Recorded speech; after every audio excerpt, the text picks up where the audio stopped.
आपला आवाज कोकण 24 तास। रत्नागिरी शहराजवळ असलेल्या भवानीनगर कारवांची वाडी खेडशी नाका येथील राम मंदिरात प्रभू श्रीराम जन्मोत्सव सोहळा भक्तिमय वातावरणात साजरा करण्यात आला।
श्रीराम उत्सव मंडळाच्या वतीने आयोजित रामनवमीच्या पार्श्वभूमीवर महिलांनी उत्कृष्टपणे भजन सादर केले।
रामनवमी निमित्ताने भवानीनगर कारवाची वाडी खेडशी नाका येथील मंदिरात विविध धार्मिक कार्यक्रमाचे आयोजन करण्यात आले होते।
समंदर की गोद में पला है तू, अंगड़ाई लेते ही लहरें शुरू। आज यौवन की मस्ती छोड़, ले चलता हूं तुझे एक नए मोड़।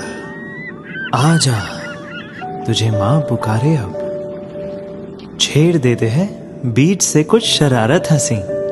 गले लगा ले उसे ए फकीर, इंतजार कर रहा है तेरा तो। चल दे देते हैं उसे फसल की खूबसूरती तो। आजा तुझे माँ पुकारे अब, उन्हें भी देनी है एक नई पहचान। आजा तुझे माँ पुकारे अब। फिनोलेक्स पाइप्स पहुंचाए पानी को अपनी माँ के पास। महाराष्ट्रातील तसेच कोकणातील महत्त्वाच्या बातम्या पाहण्यासाठी कोकण 24 तास न्यूज चॅनलला YouTube वर सबस्क्राइब करा आणि बेल आयकॉन प्रेस करा।